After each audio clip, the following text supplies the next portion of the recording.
Thank you, Mr. Chairman. I apologize for not having a big chart that you can really look at, but I'm going to start here. This goes back to 1940. The data on poverty really starts in 1959 when the poverty rate was 22%. And you can see how precipitously it was dropping because we had strong economic times, right? The red line is out-of-wedlock birth rates.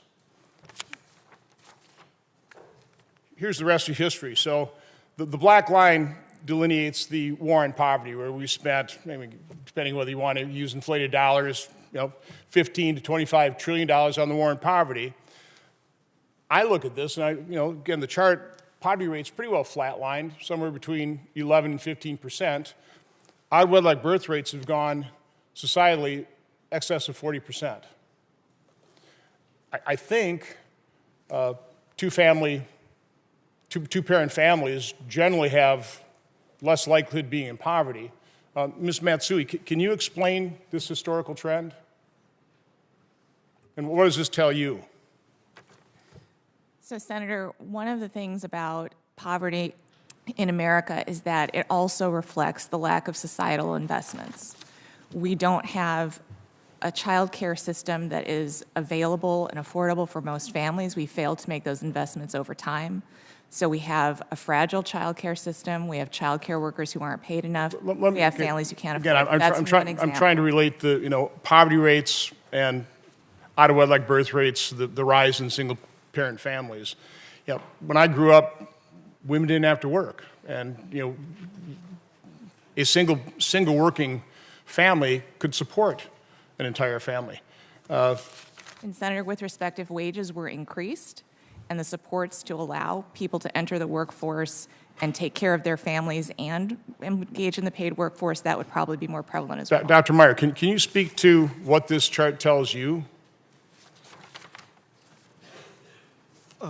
I find it troubling.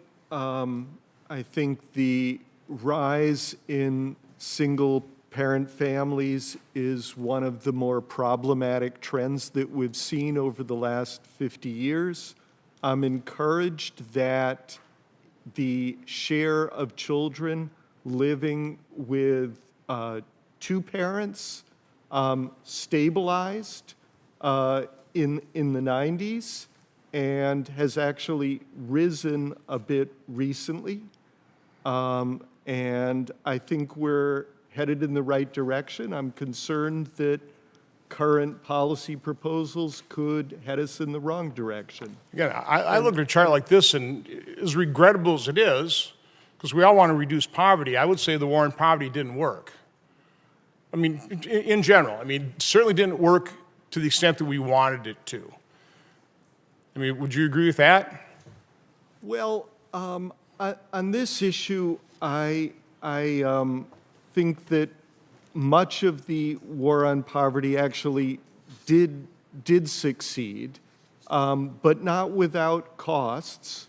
Parts of the package were encouraging people to not work and what about keeping fathers out of the home? Again, this is 60 years worth of history, and I know there have been a lot of changes. The most recent one that we're debating here today. But to what extent do we still have programs that keep fathers out of the home and actually disincentivize two-parent families? There certainly are marriage penalties in the tax system, and we still do not do all that we could to encourage two-parent families. So again, I think one of the solutions is we need to encourage two-parent families. We need to incentivize that.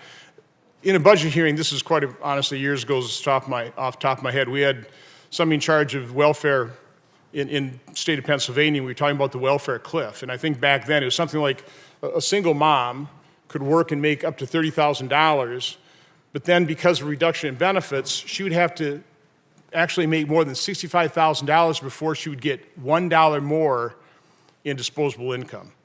I don't think that's a fluke. That happens. Each state is different and every circumstance is different. Can you speak to that in terms of the problem that we've created in terms of these, just not having a decent ramp as we incentivize work, and then there's just no incentive. If you can work hard, you have to make another $35,000 before you can put another buck in your pocket. Well, the current CTC does reduce the disincentives to work. It encourages low-income individuals to work because it increases. The benefits increase with additional work. And that would be eliminated under proposals that are being suggested here. Okay. Thank you, Mr. Chairman.